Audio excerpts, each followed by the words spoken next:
20 दिसंबर 2024 की सुबह लगभग 5:44 का समय होता है दोस्तों। उत्तर प्रदेश के मथुरा का रहने वाला एक व्यक्ति है जिसका नाम है जयबीर, जो कि एलपीजी टैंकर चलाता है। वो अपने मालिक को फ़ोन करता है और अपने मालिक से कहता है कि साहब, जो मेरा एलपीजी टैंकर है उसके एक्सीडेंट हो गया है और एक्सीडेंट होने की वजह से उसके 5 नोजल टूट गए हैं। और बस इतना कहता है। इसके बाद वो अपना मोबाइल स्विच ऑफ कर लेता है और वो वहाँ से भाग जाता है।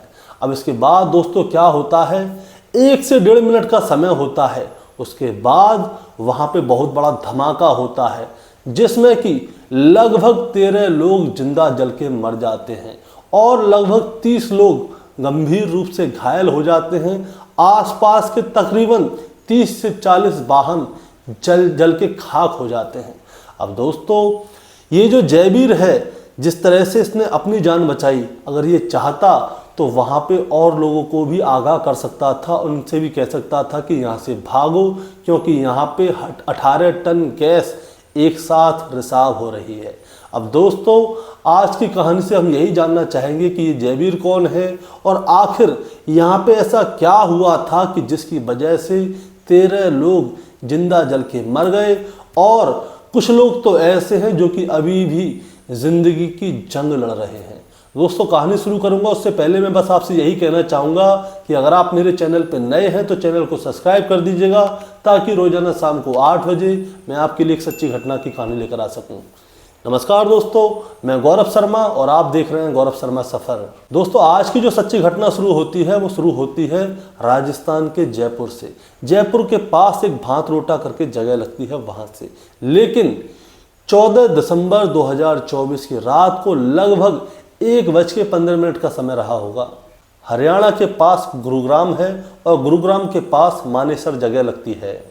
वहाँ पे संजय यादव, जो कि उत्तर प्रदेश की मैनपुरी का रहने वाला होता है, वो एक ट्रक लेके जाता है।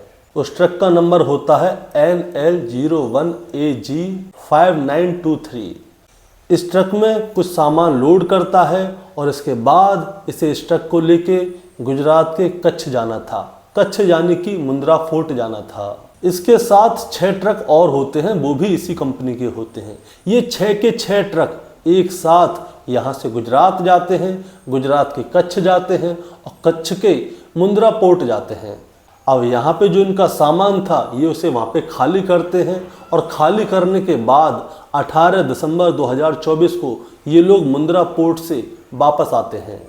अब दोस्तों इन लोगों को वापस कहाँ आना था, ये लोग जो है हरियाणा के मानेसर से कच्छ गए थे और कच्छ से ही इनको वापस मानेसर ही आना था। अब दोस्तों होता क्या है, 20 दिसंबर 2024 की सुबह ये लोग अजमेर हाईवे पे होते हैं। जब ये अजमेर हाईवे पे होते हैं तो जो संजय यादव है ये अपने ट्रक में होता है। तो सुबह 5:30 का समय होता है। तो संजय यादव का एक साथी होता है जो कि दूसरे ट्रक में है, वो उसका नाम होता है मनोज। वो संजय यादव को कॉल करता है। अब मनोज संजय से कहता है कि यार संजय, ऐसा कर, अब जयपुर तो आने वाला है, कोई ढाबा वगैरह देख ले, वहाँ पे रुकते हैं, चाय पानी पीते हैं, टॉयलेट वॉयलेट कर लेंगे और फिर वहाँ से चलते हैं। चलते चलते ट्रक को थोड़ा समय भी हो गया, तू कहे तो गाड़ी रोकूं। तो संजय उससे कहता है कि ऐसा करते हैं, अभी थोड़ी दूरी पे ही जयपुर रह गया है। अब जयपुर हाईवे पे हम लोग पहुँचते हैं, वहाँ पे जाके कोई दुकान देख लेंगे, वहाँ पे चाय वाय पी लेंगे, फ्रेश होना तो फ्रेश हो लेंगे, उसके बाद जयपुर होके सीधे मानेसर निकल जाएंगे।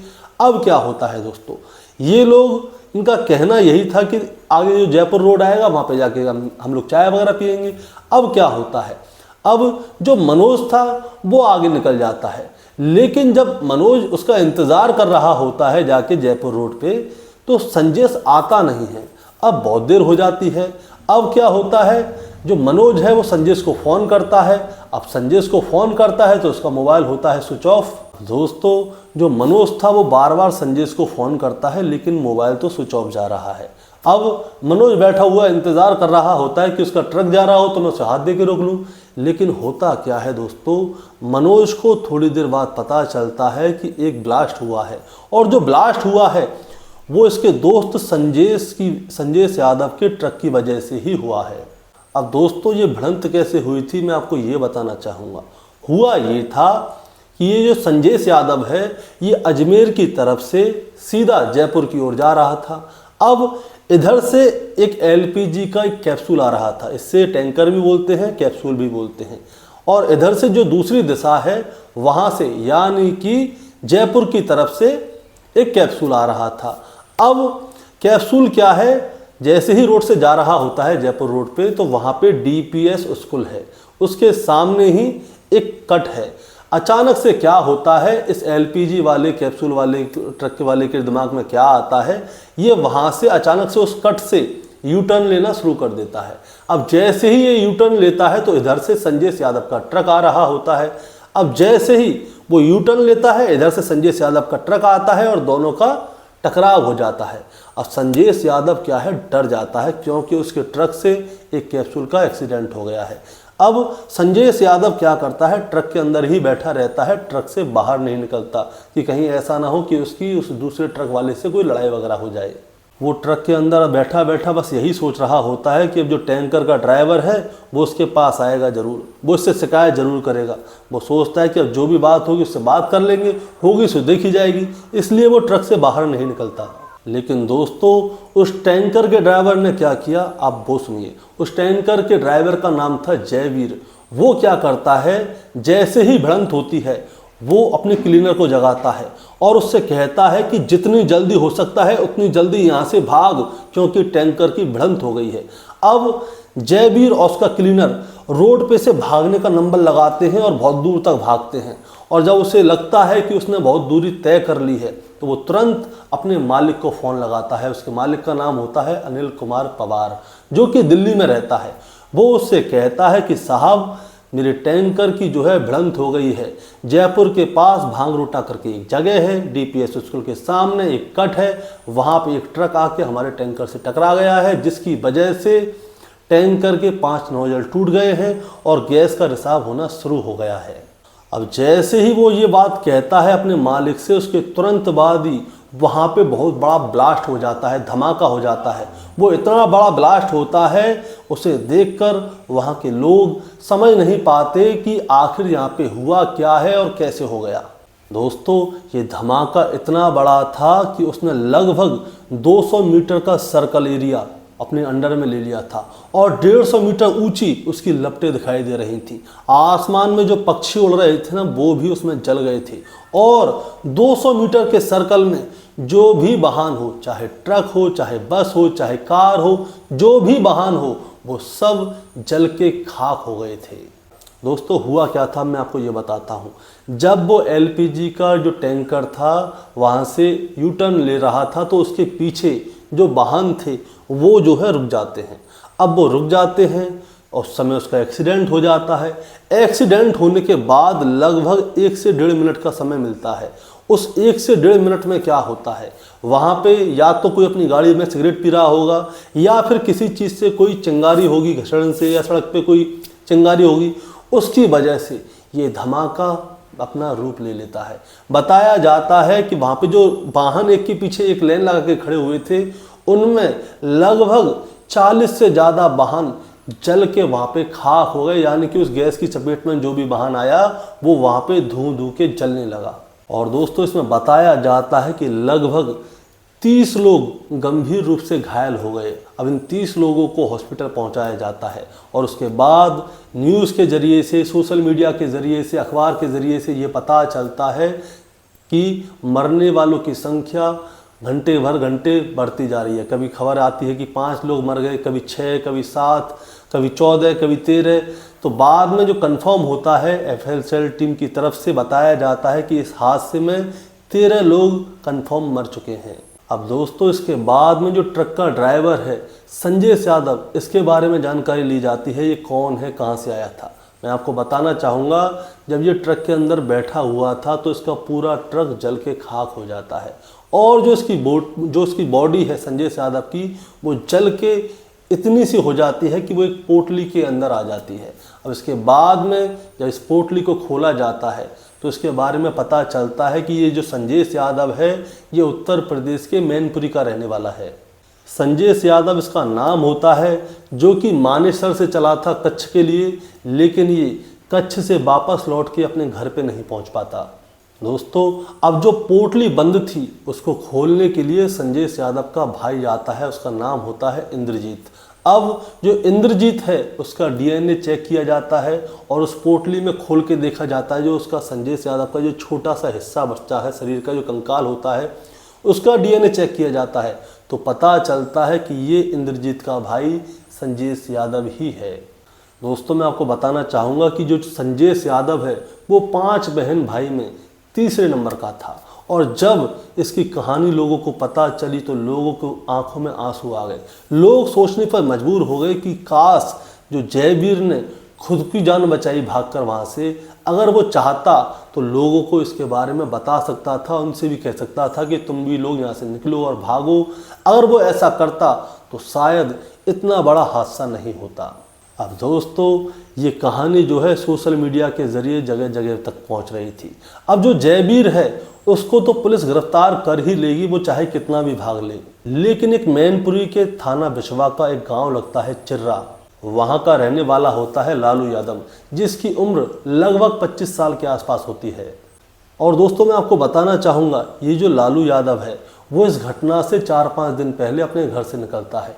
ये भी अपने घर में 5 बहन भाइयों में तीसरे नंबर का होता है, और ये जयपुर में रह के कभी ट्रक चलाता है तो कभी कंटेनर चलाता है। इसी बीच क्या होता है, ये भी एक जाम में फंस जाता है।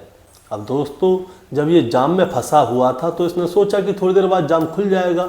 अब ये कैबिन में बैठा बैठा जाम खुलने का इंतज़ार कर रहा होता है, लेकिन इसके ट्रक ने कब पीछे से आग पकड़ ली इसको पता ही नहीं चलता, क्योंकि जो गैस रिसाव हो रही थी वो इसके ट्रक के कैबिन के अंदर तक पहुंच जाती है, और जिस जगह पे ये बैठा होता है वहीं पे बैठा बैठा ये जल जाता है और वहीं पे मर जाता है। और दोस्तों बताया जाता है कि जिस तरह से जैसे कोई लाश का कंकाल होता है, जैसे जलाते हैं वो वैसा का वैसा ही रह जाता है, उसी तरह से ये जो लालू यादव है इसकी भी चिता जिंदा ही जल गई थी। लेकिन ये पूरी तरह से नहीं जल पाया था, और ये भी लेकिन जल गया था। इसकी भी एक पोटली बनती है, लेकिन इसकी पोटली थोड़ी बड़ी होती है। जब इसके घर वालों को सूचना दी जाती है तो इसके घर वालों का रो रो कर बुरा हाल हो गया था। एक और कहानी है, यहाँ पे प्रतापगढ़ की धनौत की रहने वाली एक लड़की होती है जिसका नाम विजिता होता है। यहाँ पे विजिता अपनी मम्मी को फ़ोन लगाती है। अब होता क्या है दोस्तों, मैं आपको पहले विजिता के बारे में बताना चाहूँगा। विजिता जयपुर में रहती है अपनी बड़ी बहन के साथ। यहाँ पे एक बीएड कॉलेज है, उस बीएड कॉलेज में ये शिक्षिका की पढ़ाई कर रही है, यानी कि यहाँ से ये बीएड कर रही थी और इसे आगे जाके शिक्षिका बनना था, ये इसकी पूरी कोशिश कर रही थी। दरअसल इसकी 4 बहन और हैं जो कि डॉक्टरी कर रही हैं, लेकिन ये बीएड कर रही है क्योंकि इसे शिक्षिका बनना था, क्योंकि इसके पिताजी भी एक अच्छे शिक्षक हैं। तो इसीलिए ये अपने पिताजी से कहती है कि पिताजी मुझे भी एक अच्छी शिक्षिका बनना है, बिल्कुल आप ही की तरह। होता क्या है दोस्तों, 20 दिसंबर 2024 की सुबह, जिस सुबह ये हादसा होता है उससे लगभग 5-10 मिनट पहले ही ये अपनी बड़ी बहन को फ़ोन करती है और उससे कहती है कि दीदी मैं 5-10 मिनट में घर पहुंचने वाली हूँ, यानी कि मैं 5-7 मिनट में बस से उतर जाऊँगी। आप ऐसा करो मेरे लिए पानी गर्म करने रख दो, ताकि जब तक मैं घर पे आऊँ तो पानी गर्म हो जाए और मैं घर पे आके सीधे नहा लूँ। और इसके बाद में ये अपने घर पे अपनी माँ को फ़ोन करती है और अपनी माँ से कहती है कि माँ मैं 5-10 मिनट में ही घर पहुँचने वाली हूँ, दीदी से मैंने बोल दिया है कि पानी गर्म कर दे ताकि मैं घर पे जाके नहा लूँ। अब इसके माता पिता को भी पता चल जाती है कि जो विजिता है 5-10 मिनट में पहुँच जाएगी अपनी बहन के पास। इसीलिए क्या होता है, इसके घर वाले भी निश्चिंत हो जाते हैं कि बेटी ठीक ठाक अपने घर पे पहुँच रही है। लेकिन क्या होता है दोस्तों, ये जैसे ही फ़ोन काटती है उसके 5 मिनट के अंदर अंदर ही यहाँ पे ये ब्लास्ट हो जाता है, जो गैस रिसाव हुई थी, और उस ब्लास्ट के अंदर उस गैस की चपेट में विजिता भी आ जाती है। मैं आपको बताना चाहूँगा दोस्तों, ये जो विजिता है वो उस ब्लास्ट की जब चपेट में आई थी तो ये 75% से ज़्यादा जल गई थी। अब जलने के बाद ये बाहर आ जाती है, ये होशो हवास में होती है और अपने घर पे फ़ोन करने की कोशिश करती है, लेकिन ये फ़ोन कर नहीं पाती। उसी के बाद में क्या होता है, इसके आसपास जो आदमी मदद करने वाले आते हैं ये उनसे बताती है कि भैया मेरे घर पे फ़ोन कर दो, मेरे घर वालों को बता दो कि यहाँ पे ऐसे ऐसे करके हो गया है। अब ये उनको अपने घर वालों का नंबर बताती है। तो जो इसकी मदद कर रहा था वहाँ से उस आदमी ने इसके घर वालों को फ़ोन फ़ोन किया और उसके बाद में उनसे कहता है कि देखिए ऐसे ऐसे करके यहाँ पे ब्लास्ट हो गया है जिसमें कि आपकी बेटी जल गई है। अब इतनी सुबह ही सुबह जब फ़ोन जाता है तो इसके घर वाले भी ये सोचते हैं कि कोई उनके साथ फेक कॉल कर रहा है, क्योंकि आज का समय जो है दोस्तों वो फेक कॉल का भी हो गया है। लोग उल्टी सीधी कॉल करते हैं, पैसे वसूलने की कोशिश करते हैं। तो इसके परिवार वाले भी यही सोचते हैं कि अभी 5-10 मिनट पहले तो हमारी बेटी से बात हुई है और इसके 5-10 मिनट के बाद ही ऐसे कोई कॉल आ गया, तो इसके घर वाले जो हैं इस बात पे ध्यान नहीं देते। लेकिन मैं आपको बताना चाहूँगा, जो विजिता का भाई था वो श्री माधवपुर में रहता है और इसके तकरीबन 10-15 मिनट बाद वो अपने माता पिता को फ़ोन करता है। वो बताता है कि ऐसे ऐसे करके विजिता परीक्षा दे के आ रही थी, वहाँ पे गैस रिसाव हो गई और उसमें ब्लास्ट हो गया, जिसकी चपेट में विजिता आ गई है और उसमें वो जल गई है। अब जैसे ही इसके घर वालों को पता चलता है वो तुरंत उस जगह पे पहुंच जाते हैं, यानी कि SMS हॉस्पिटल में पहुंच जाते हैं जहाँ पे बर्न डिपार्टमेंट होता है। जब बर्न डिपार्टमेंट होता है, जहाँ पे जो आदमी जल गए थे और जो मर गए थे उन सबको लेके आया जा रहा था, उन सबको चेक किया जा रहा था। तो विजिता के परिवार वाले भी अपनी बेटी से मिलना चाह रहे थे, लेकिन वहाँ पे किसी को भी किसी से मिलने नहीं दिया जा रहा। विजिता के परिवार वालों का उस बाट के बाहर बैठकर रो रो कर बुरा हाल हो गया था। वो ये सोचने पे मजबूर हो गए थे कि अब उनकी बेटी बचेगी या नहीं बचेगी, क्योंकि दोस्तों थोड़ी ही देर बाद नंबर आना शुरू हो गए थे कि इतने लोग मर गए, इतने लोग मर गए, इतने लोग मर गए। और इनकी बेटी, जिसको ये दिल से चाहते थे, प्रेम करते थे बहुत ज़्यादा, वो बहुत होनहार थी। बस वो यही सोच रहे थे कि आगे उनकी बेटी के साथ क्या होगा। अब दोस्तों इसके आगे एक और कहानी मैं आपको सुनाता हूँ। एक गजराज सिंह नाम का एक व्यक्ति होता है जो कि पिकअप गाड़ी चलाता है और उसकी गाड़ी भी इसी जाम में, इसी गैस रिसाव वाले एरिया में फंस जाती है। अब ये भी वहाँ से निकलने की कोशिश करता है। तो ये जो है पिकअप गाड़ी चलाता है छोटी वाली। अब ये क्या करता है, जैसे ट्रैफिक जाम होता है तो वो छोटी मोटी जगह देख के वहाँ से आगे पीछे करके निकलने लगता है। लेकिन एक जगह पे जाके इसका जो पिकअप वाहन था वो रुक जाता है, क्योंकि आगे जगह नहीं थी। लेकिन अचानक से क्या होता है दोस्तों, इसको एक अजीब सी स्मेल आने लगती है और वो स्मेल होती है LPG की। अब जैसे ही वो स्मेल तेज होने लगती है तो इसके ज्ञान चक्षु खुल जाते हैं। ये तुरंत अपने पिकअप वाहन से बाहर निकलता है और वहाँ पे जोर जोर से चिल्लाने लगता है कि यहाँ से भागो, LPG की बहुत जोर से महक आ रही है, कुछ भी हो सकता है, यहाँ से भागो। अब क्या होता है, कुछ लोग इसकी ये बात सुन लेते हैं। अब जो लोग इसकी बात सुन लेते हैं तो वो देखते हैं कि ये खेतों की तरफ भाग रहा है, तो इसके पीछे 10-12 लोग वो भी भागने लगते हैं कि हाँ उनको भी LPG की महक आ रही है।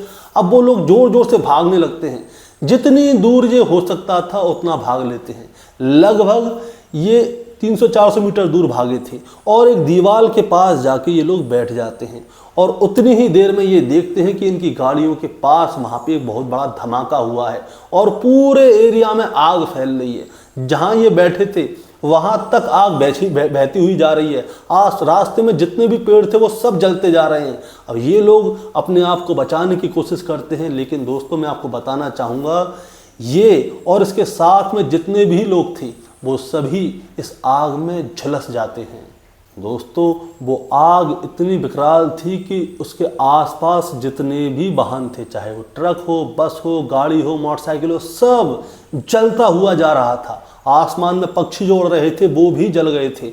गजराज सिंह इस नज़ारे को अपनी आंखों से देख रहा था।